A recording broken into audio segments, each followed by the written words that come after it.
मंदिर में ही निकालना चाहिए, पंच परमेश्वर की आराधना में निकालना चाहिए, तो वो उपवास कहलाता है। तो उपवास की शर्त क्या है? पहले तो चारों प्रकार के आहार का त्याग हो। उत्कृष्ट विधि उपवास करने की यही है। चार प्रकार आहार का होता है, खाद्य, स्वाद, लेय, पेय। अभी आदिनाथ पुराण का स्वाध्याय चल रहा है, उसमें ऐसा आया है खाद्य, स्वाद, भोज्य और पेय, इसमें लेय को नहीं दिया। मगर ऐसे इस चार प्रकार की वस्तु होती है। खाद्य मतलब हो गया तो खाने योग्य वस्तु है। स्वाद में स्वाद लेने योग्य, सौंफ वगैरह, इलायची वगैरह, है ना। और भोज्य मतलब तो भोजन करने योग्य होता है। खाद्य और भोज्य एक ही लग रहा है, इसलिए वहां पर उन्होंने ले लिया है। ले का मतलब होता है कुछ ऐसी वस्तुएं जो अपन ऐसे करते हैं, जैसे रबड़ी वगैरह, ऐसे लेते हैं, ऐसे थोड़ा थोड़ा करके ऐसे लेते हैं। रबड़ी है, श्रीखंड वगैरह है, ये ले कहलाता है। और पेय का मतलब पीने योग्य, दूध है, लस्सी है, पानी है, जूस है, ये सब पेय पदार्थ कहलाते हैं। तो इन चारों प्रकार के आहार का जो त्याग है वो कहलाता है उपवास। तो इस तपोरूपी अग्नि में आप तपोगे, अपन तपेंगे तो तपस्या होगी। तब कहीं तपस्या करने से ही, 12 प्रकार के तप करने से ही आप भगवान बन पाएंगे। जैसे आप शास्त्रों में पढ़ेंगे कि भगवान महावीर स्वामी ने 12 वर्ष तक तपस्या की थी, कठोर तपस्या। कैसे तपस्या की थी? कठोर। तो कायोस्तर में खड़े हो गए, तो 12 वर्ष तक की भगवान महावीर स्वामी ने। आदिनाथ भगवान ने 1000 वर्ष तक की तपस्या, 1000 वर्ष तक। ऐसे ही बाहुबली भगवान ने 1 वर्ष तक की। तो ऐसे 24 भगवान के पुराणों को पढ़ते हैं तो पता पड़ता है ऐसी कठोर तपस्या की। जैसे पर बाहुबली भगवान को देखते हैं, कैसे बाहुबली भगवान खड़े रहते खड्गासुर मुद्रा में, और कहते हैं कि बाहुबली भगवान ने जैसी दीक्षा ली और वो बिल्कुल जैसी खड़ी मूर्ति मिलती है ऐसी मूर्ति के समान ही खड़े हो गए और ऐसी तपस्या में लीन हो गए कि उनके आसपास, शहरों के आसपास सांपों ने अपनी बावली बना दी। सांपों ने बावली बना दी, सांप उनके शरीर पर चढ़ रहे हैं, बिच्छू चढ़ रहे हैं, छिपकली चढ़ रहे हैं, और पेड़ पौधे में भी बेले वगैरह बना करके पेड़ समझ करके चढ़नी बेले बेले, और ऐसे वो ध्यान में बिल्कुल एक वृक्ष की भांति खड़े रहे। तो ऐसी कठोर तपस्या की। अब तो उन्होंने 1 वर्ष का उपवास किया है। बाहुबली ने कितने वर्ष का उपवास किया? 1 वर्ष का उपवास किया। तो ऐसे उपवास करने की सामर्थ्य के लिए भी शरीर में शक्ति चाहिए पड़ती है, उसको बोलते संघनन। यानी शक्ति का एक नाम है, कुछ 6 प्रकार की होती है। तो कभी आप कोई ग्रंथ पढ़ेंगे तो आपको समझ में आएगा। कुछ 6 प्रकार की शक्ति होती है शरीर में। एक वज्र सब नाराज संघनन होता है ना, एक नाराज संघनन होता है, ऐसे करके कीलक संघनन होता है, और अर्ध नाराज संघनन होता है, असंप्राप्त का सिरपाट का संघनन होता है। ऐसे उनके नाम आते हैं। मतलब एक शरीर की क्षमता। तो जो भगवान बनता है ना, उसके शरीर ऐसा रहता है वज्र के समान मजबूत। जैसे वज्र है ऐसी वस्तु होती है, लोहे से भी मजबूत होता है वो पदार्थ, उसके समान संयम होता है, तब तो ये उपवास हो पाते हैं। मतलब ये 6 प्रकार के तप आपको तपना होंगे जब कहीं आप उस ध्यान को लगा पाए। यानी ध्यान जब ही लगेगा जब आप तपस्या करेंगे, तब जो 12 प्रकार का है। तो सबसे पहला तप कौन सा है? उपवास। 6 प्रकार के बहिरंग तप में पहला तप है उपवास। उपवास करने के लिए आदत मन को डालना चाहिए। अभी अभी आदिनाथ पुराण में भी पढ़ रहे थे कि एक स्वास्थ्य की दृष्टि से भी उपवास करना ठीक रहता है। आयुर्वेद के के अनुसार वात, पित्त और कफ, ये 3 चीजें रहती है शरीर के अंदर।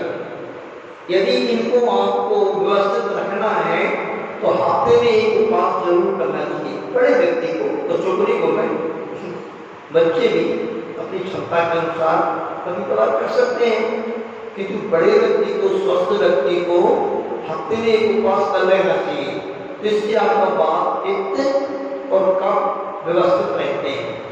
तो पहला बहिरंग तप का नाम क्या है? उपवास। तो इन उपवासों की साधना मुनि महाराज इसलिए करते हैं, है ना। मुनि महाराज जब कोई उपवास करते रहते हैं ना, तो उपवास एक तप है। क्या है? तप। जैसे कई मुनि महाराज ऐसे हैं, अभी वर्तमान में भी 2 उपवास भी कर लेते हैं, 3 भी कर लेते हैं, 5 भी कर लेते हैं, 10-10 उपवास तक भी कर लेते हैं मुनि महाराज। और मुनि महाराज का उपवास करना तो बहुत कठिन रहता ही है। आप लोग जो उपवास करते हैं, शाम के टाइम भी भोजन कर लेते हैं। जिस दिन उपवास रहता है, शाम को भोजन करते हो कि नहीं? करते हो ना? कि मुनि महाराज करते हैं तो एक ही टाइम भोजन करते हैं। जैसे आचार्य जी ने एक बार 9 उपवास किए, 9 उपवास। एक मुनि महाराज चंद्रगढ़ सागर जी महाराज, उन्होंने जब से दीक्षा ली, जब से एक उपवास, एक आहार, कभी कभी 2 भी कर लेते हैं, 3 भी कर लेते हैं, है ना। वो एक तो पृथ्वी कर चुके हैं।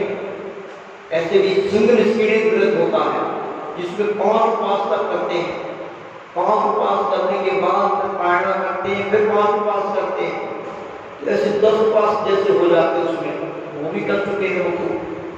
तो ऐसे 4 शुद्धि व्यक्ति भी उपवास कर सकते हैं। आचार्य शांति सागर जी के बारे में आता है कि आचार्य शांति सागर जी महाराज की कुल अवधि जो उन्होंने दीक्षा का जो समय था वह लगभग 35 वर्ष का था। आचार्य शांति सागर जी का नाम सुना है?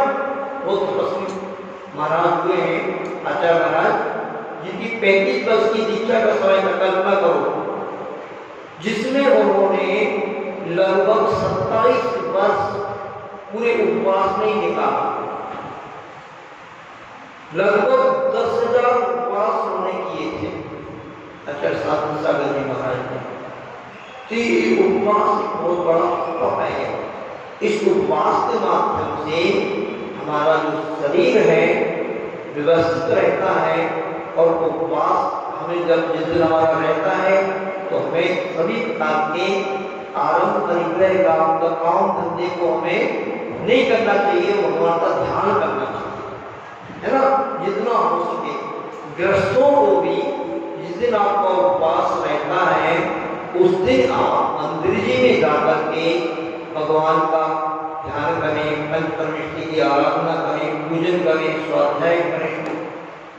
तो ये उपवास करने से धीरे धीरे करके हम पहुंच सकते हैं उस लास्ट, मतलब जो बड़े बड़े महापुरुषों ने उपवास किए, धीरे धीरे से उपवास करने के लिए भी सामना करना पड़ती है।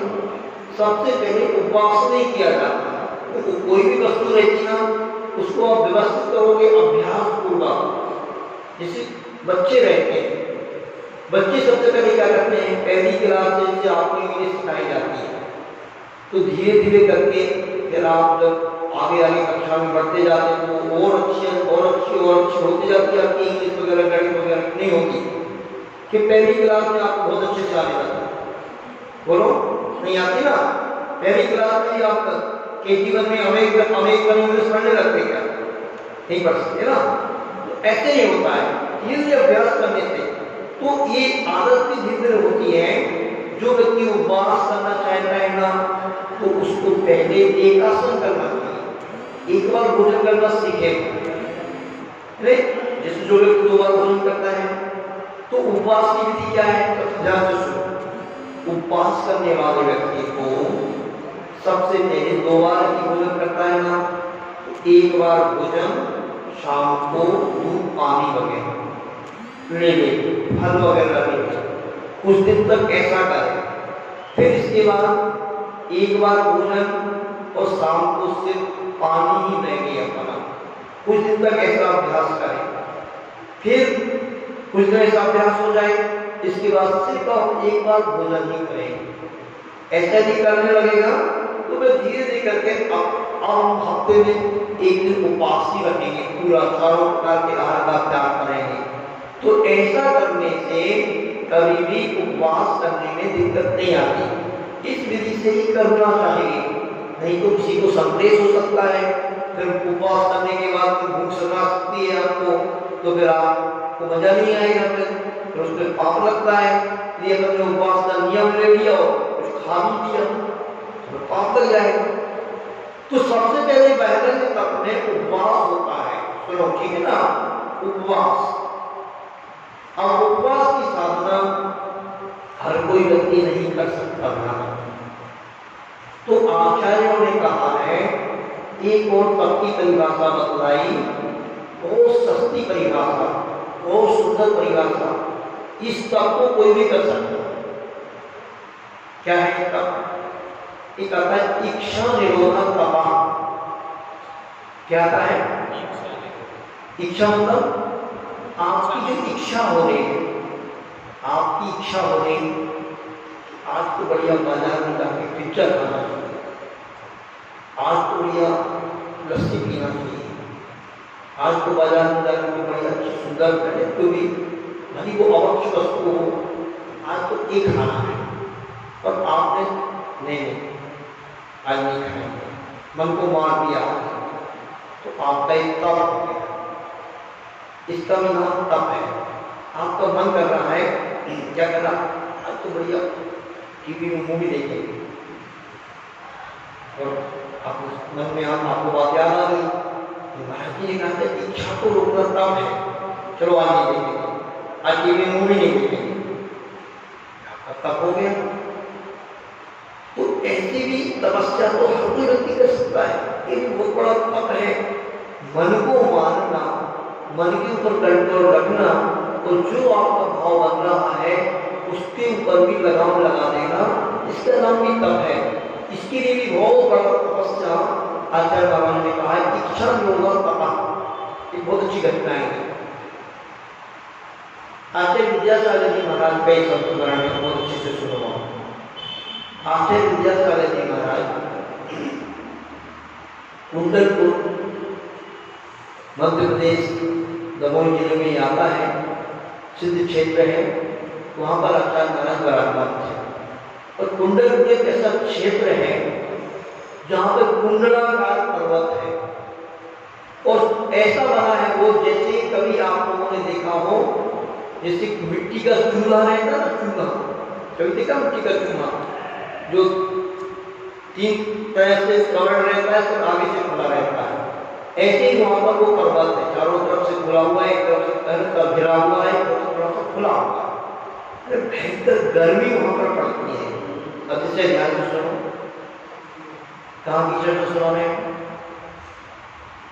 हम क्या बता रहे हैं आपको, कहाँ पे वो पर्वत, कहाँ पे पर्वत, कहाँ की घटना सुना रहे हैं, जयपुर की, दमोह की, कुंडलपुर, कहाँ की घटना सुना रहे हो, कुंडलपुर की घटना सुना रहे हैं। आचार्य श्री विद्यासागर जी महाराज का संस्मरण सुना रहे हैं। ध्यान से सुनो कि वास्तव में आचार्य महाराज कैसी तपस्या करते हैं, और ऐसी भी तपस्या हो सकती है, ऐसी तपस्या करने से हमारे कर्म कटते हैं। इस बात को आप समझने का प्रयास करेंगे संस्मरण से। तो उस कुंडलपुर में आचार्य महाराज विराजमान थे। उस कुंडलपुर में भयंकर गर्मी पड़ती है, भयंकर पड़ सकती है। तो ऐसे में हम लोगों की भी जब नई नई दीक्षा हुई थी, तो सर्वप्रथम गर्मी हम लोगों ने कुंडलपुर में व्यतीत की थी। तो आचार्य विद्यासागर जी महाराज का ये स्वभाव है, कुछ चलाकर के सर्व परिश्रमों को सहन करते हैं। जब भयंकर सर्दी पड़ती है ना, वो ऐसी जगह जाते हैं जहाँ पर सर्दी खूब पड़ती है, जैसे अमरकंटक चले जाएंगे। अमरकंटक में खूब सर्दी पड़ती है, बरसात के दिनों में ही ऐसी सर्दी पड़ती है जैसे यहाँ पर सर्दी के दिनों में भी सर्दी नहीं पड़ी, तो जैसे वहाँ चले जाएंगे। और कुंडलपुर में भयंकर गर्मी पड़ती है, तो चला करके वहाँ गर्मी वहाँ जाएंगे, मतलब ऐसा उनका स्वभाव है कि वो चला करके उस परेशान को सहन करने का पुरुषार्थ करते हैं, और ऐसा करना भी चाहिए। ध्यान रखना, यदि आप श्रावक लोग थोड़ा भी पुरुषार्थ करें तो आपका पंखे से काम चल सकता है, और पंखे से काम चलता था। जब एसी नहीं थे और कूलर नहीं थे तो कैसे काम करता था? सर्वप्रथम पंखा आया, बाद में कूलर आया, उसके बाद में एसी आया। तो पंखा में कम पावर लगता है, कूलर में उससे और ज्यादा पावर लगता है, और एसी में उससे और ज्यादा पावर लगता है। यदि आपके घर में एसी है और आप एसी को नहीं चला रहे, आपने मन में ठान लिया आज तो अष्टमी है, आज तो चतुर्दशी है, विशिष्ट पर्व का दिन है, आज हम एसी नहीं चल रहे, ये आपकी तपस्या हो गई। आपने अपनी एसी को चलाने वाली इच्छा को आपने मार दिया, दबा दिया, बस उसको समझ कर दिया, तो ये आपकी बहुत बड़ी तपस्या हो गई। जो व्यक्ति रोज एसी में सोता है और उसने एक दिन के लिए भी एसी का त्याग कर दिया, वो बड़ी तपस्या मानी जाएगी। तो आप ऐसा कर सकते हैं, यदि आपकी तपस्या मानी जाएगी। तो आते से भयंकर गर्मी पड़ रही, जेठ का महीना, ज्येष्ठ मास अभी आने वाला है, अभी ये बैसाख चल रहा है, बैसाख के बाद ज्येष्ठ आता है, ज्येष्ठ मतलब ज्येष्ठ का महीना मतलब समझ जून का महीना, जून में सबसे अधिक गर्मी पड़ती है। तो वो ऐसा कि आज से रोज कभी गए आपको कुंडलपुर, तो कुंडलपुर में बड़े बाबा का मंदिर बनाया ऊपर, तो वहां पर ही बड़े बाबा के मंदिर के पीछे ही आचार्य से और पूरे महाराज जी लोग अपने मैदान का जंगल वगैरह वहीं चले जाते थे, तो वहीं बड़े बाबा के दर्शन हो जाते थे और फिर जंगल ही वहां पे आ जाते थे। तो एक दिन क्या होगा, संघ में कोई महाराज दुर्लभ सागर जी महाराज है, बहुत अच्छी दुर्लभ चर्या है उनकी भी, और हमेशा तपस्या में लगे रहते हैं। हाँ, देखने में तो दुर्लभ बनते हैं किंतु उनकी चर्या दुर्लभ है, हमेशा अपने स्वाध्याय ध्यान वगैरह में बिजी रहते हैं। ऐसे वो दुर्लभ सागर जी मुनि महाराज ने क्या देखा कि आचार्य जी का कमंडल, आचार्य जी जंगल होके भी आ गए, तब भी आधा कमंडल भरा है, मतलब गर्मी के दिन चल रहे हैं। तो दुर्लभ सागर जी महाराज ने कहा, आचार्य श्री इतनी भयंकर गर्मी पड़ रही है, हम लोग जो कमंडल भरते हैं उस कमंडल को हमारा तो शाम तक ही खाली हो जाता है, क्योंकि बार बार मुंह वगैरह धोने की इच्छा होती है, आंख में धोने की इच्छा होती है, तो हमारा कमंडल तो शाम भी खाली हो जाता है और हमें कमंडल डबल से भरवाना पड़ता है। और आपका कमंडल कल जो चौके में पानी भरा गया होगा, वह कमंडल अभी तक भी आप पूरी रात भी निकल गई, दिन भी निकल गया और आप जंगल भी हो गया है, और फिर भी आपके कमंडल में आधा कमंडल बाकी है, क्या है? तो देखो आचार्य ने इतनी गजब की बात कही, उन्होंने कहा देखो भैया, शास्त्र में आती है बात, इच्छा निरोधा तपा, इच्छा तो मेरी भी करती है कि मैं जल्दी गर्मी जो लगती है तो थोड़ा मुंह पे पानी फेर लूं, हाथ पैर धो लूं, थोड़ा सिर पे पानी लगा लूं, किंतु उन्होंने देखा ना इतने महान आचार्य लोग हैं कि ऐसी उनकी कठोर साधना है, इतनी तपस्या है कि जिसके बारे में हम कल्पना भी नहीं कर सकते। एक तो मुनि महाराज की साधना ही मतलब ऐसी है कि बहुत अद्भुत है, जो सामान्य मुनि महाराज भी है, आप ग्रस्त लोग तो सोच करके सोचते रह जाते हो कि आखिर और कोई भी व्यक्ति दुनिया का व्यक्ति सोचता है, सुनता है मुनि महाराज की चर्या के बारे में, तो आश्चर्यचकित होता है। जैनितर व्यक्ति भी सुनते हैं जब, तो वो आश्चर्यचकित हो जाते हैं कि एक ही बार भजन देते हैं। जैन मुनि महाराज, दिगंबर मुनि महाराज वो एक ही बार भजन देते हैं बस, और एक ही पानी की बात करते हैं, उसका कोई मिलता है कि पानी भी एक ही बार पीते हैं। गर्मी में कितनी भयंकर गर्मी में पानी नहीं पीते, बहुत सारे लोग क्या सोचते हैं, जो मुनि महाराज कमंडल रखते हैं ना साथ में, वो कमंडल भरवा के लाते ना, तो भोजन तभी एक बार करते हैं, एक कमंडल इसलिए भरवा के ले जाते हैं तो पानी पीते रहते हो। तो लोगों को विश्वास नहीं होता। जिस गर्मी में व्यक्ति हमेशा वाटर अपने हाथ में पकड़े रहता है और जब भी प्यास लगती है तो मुंह डाल देता है, ऐसा आप लोग करते रहते हो। ऐसी भयंकर गर्मी में एक ही बार भोजन करना और एक ही बार पानी पीना, ये बात पहुंचती नहीं लोगों को, उनको विश्वास नहीं होता है। तो आचार्य ने कहा कि यह इच्छा तो हमारी भी करती है, किंतु हम इच्छा को दबा देते हैं। आप लोग तो नए नए मुनि महाराज हो, अभी जवान हो, आप जो साधना कर लेते हो, आप जो तपस्या करते हो, हम तो वैसे कर नहीं पाते भैया। तो कम से कम ये छोटी सी तपस्या कर लेते हो, अपनी इच्छाओं को दबा देते हैं, इसलिए हमारा कमंडल आधा बचा हुआ है। मन तो हमारा करता है, किंतु हम उस इच्छा को दबा देते हैं। ऐसी अद्भुत चर्या और साधना आचार्य महाराज की है। देखो, जिस पानी को बहाने में आप कभी चूकते नहीं, आप क्या करते हो, आप तो घर के नीचे ही बैठ जाते हो, टोटी के नीचे ही आप बैठ जाते हो। आपके मन में ये नहीं भाव आता कि पानी अच्छा पानी गिर रहा है। आपके घर में टंकी भर जाती है, टंकी में से घंटों तक पानी गिरता रहता है। आपके मन में ये भाव ही नहीं कि पानी में जीव है, पानी में एक बूंद पानी में भी 36,450 जीव होते हैं, एक बूंद पानी में असंख्यात जीव होते हैं। आपके मन में भाव ही नहीं, तो आप तो उस पानी को बाल्टियों से गिराते रहते हो, टंकी आपकी घंटों घंटों तक गिरती रहती है।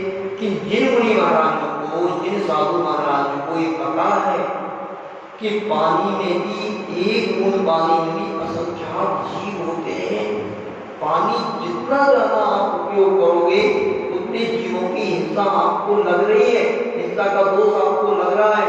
तो ऐसे मुनि महाराज उस पानी को भी भीगी गए उपयोग करते हैं। ध्यान रखना, कैसे करते हैं उपयोग, देखा हमने कमंडल को, कमंडल में से जैसे आप आपके चौक में जाते हैं तो आपको बाल्टी भरी रखी रहती है, वो बाल्टी से एक दो लोटा पानी अपने पैर में पटक लेते हैं। और मुनि महाराज कमंडल में से डालते हैं तो जैसे कम पानी में काम हो जाता है। कभी विचार करते हो कैसे मुनि महाराज क्यों करते हैं? विचार करना चाहिए बंधुओं आपको। और बहुमूल्य पानी, इस पानी की कीमत उनसे पूछो जिन गांवों में पानी नहीं, जिन शहरों में पानी नहीं, आधा आधा 1 किलोमीटर की लाइन लगी रहती है। जब कहीं एक बाल्टी, एक बोतल, एक वो उनकी वो रहती है प्लास्टिक की वो, हाँ कैन वगैरह, जब पानी मिलता है उनको प्यास के मारे लोग प्यासे मर जाते हैं। वो जो रईस लोग हैं उनकी टंकियों में घंटों तक पानी गिरता रहता है, बगड़ता रहता है। उनको एक गिलास पानी चाहिए तो बटन दबा देते हैं, एक बाल्टी पानी नीचे गिर जाता है। ऐसी समस्याएं करते रहते हैं लोग। ऐसे लोगों को समझना चाहिए और आप जैसे कि इस घटना से शिक्षा लेना चाहिए कि कमंडल में पानी है, कितनी बारीकी से उसका उपयोग करते हैं, उसका सदुपयोग करते हैं। उसमें से भी ऐसी भयंकर गर्मी में भी जंगल भी करके आ गए और पूरा 24 घंटे निकल भी गया तो भी आधा कमंडल बाकी बचा है। इतनी सावधानी रख रहे हैं तो बहुत बड़ी बात है। इस पानी के लिए भी यदि हम उपयोग बहुत जागृत होकर के करें और अपनी जो इच्छा है, यदि उस इच्छा को, जो भी हमारी इच्छा हो रही है, उस इच्छा को आप थोड़ा भी दबा देते हैं तो ये भी आपकी साधना कहलाएगी। श्रावक लोग, आप लोग, गृहस्थ लोग, घर में रहने वाले, ये साधना तो कोई भी कर सकता है। ये तपस्या तो बच्चे भी कर सकते हैं, कर सकते कि नहीं? हमारा मन कह रहा है आज तो कुछ भी हो जाएगा, आज तो पबजी गेम देखेंगे, फ्री फायर देखेंगे, आज तो मूवी देखेंगे। नहीं, मुनि महाराज ने कहा था, महाराज जी ने कल्याण मंदिर की क्लास में कहा था कि अपनी इच्छा को दबाना तपस्या है। आज नहीं देखेंगे, आज पिज्जा नहीं खाएंगे, आज बाजार की वस्तु नहीं खाएंगे, तो ये आपकी भी तपस्या हो जाएगी। अच्छे काम में मत सोचना ऐसा कि महाराज जी ने कहा था इच्छा को दबा देना, तो आज मंदिर नहीं जाएंगे, आज पूजा नहीं करेंगे, आज अभिषेक नहीं करेंगे, क्योंकि महाराज जी ने कहा था कि इच्छा को दबा देना तपस्या कहलाती है। समझ रहे ना बात को? अच्छे काम नहीं करना बेटा ऐसा, ये तो बुरे काम में जिनमें आपको पाप लगता है उस इच्छा को दबाना है। आज रोज आहार देते हैं, आज आहार नहीं देंगे, तो ऐसे नहीं करना। अच्छे काम में नहीं, जो बुरी आदतें हैं उन बुरी आदतों के लिए थोड़े समय के लिए भी, एक दिन के लिए भी यदि आप दबा देते हो, उसको अपनी इच्छा को मार देते हो, तो ये भी आपकी तपस्या हो जाएगी। मजा आ रहा है कि नहीं आ रहा? अच्छा, ये बातें बताने से आपको ऐसी के श्लोक आप बताते जाएं, जल्दी से पूरा कर दें, है ना। एक ये भी बात आ रही है, कुछ लोगों का कहना है, कल दिल्ली से समाचार आया था कि महाराज जी दिल्ली में अब 10-12 दिन की छुट्टी होने वाली है। वैसे तो छुट्टी चली रही है, जो कोचिंग क्लास वगैरह भी चलती है ना, शायद उसकी भी छुट्टी हो रही है। तो महाराज जी 4 से पहले 5 से 6 जो आपकी क्लास चलती है, इसमें बच्चे लाभ नहीं ले पाते ज़्यादा, हम उनकी कोचिंग वगैरह रहती है, पढ़ाई वगैरह करते हैं, महिला वर्ग बिजी रहती है। उन्होंने विशेष रूप से कहा है कि बच्चों की क्लास महाराज जी आप जूम वगैरह पर, फेसबुक वगैरह पर बच्चों के हिसाब से कोई क्लास एक चलाएं तो चला सकते हैं। बच्चे लोग समझ लें कि उनके पास कब समय है, यदि इस समय में उनको समय नहीं है सुनने का महाराज जी को, तो हम बच्चों के लिए भी क्लास पढ़ा सकते हैं। 3 से 4 भी पढ़ा सकते हैं, 4 से 5 भी पढ़ा सकते हैं, ठीक है ना।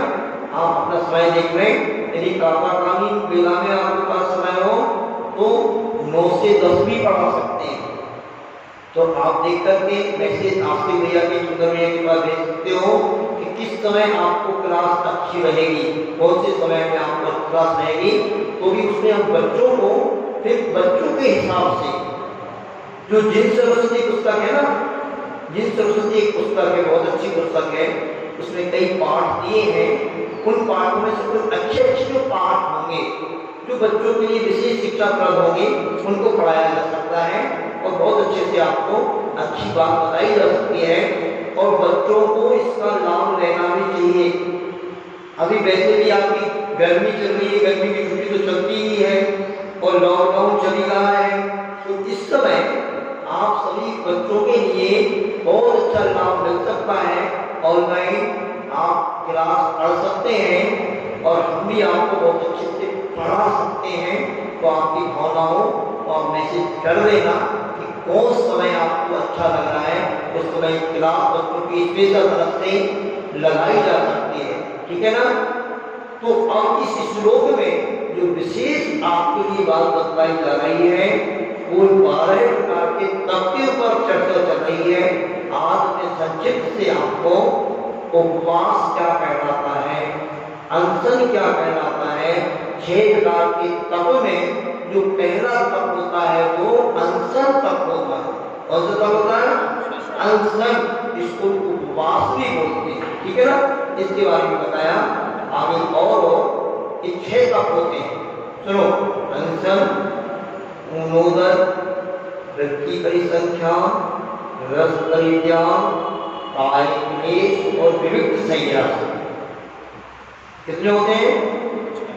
6। और बस याद करो, अनशन, ऊनोदर, वृत्ति परिसंख्या, रस परित्याग, कायिक क्लेश, विविक्त शय्या, ठीक है। ये होते हैं 6 बाह्य तप।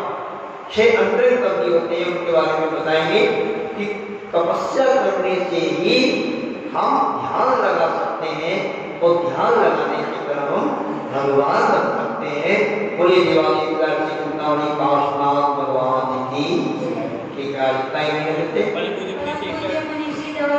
महाराज की जय। 9 बार नमस्कार पढ़ेंगे सभी लोग।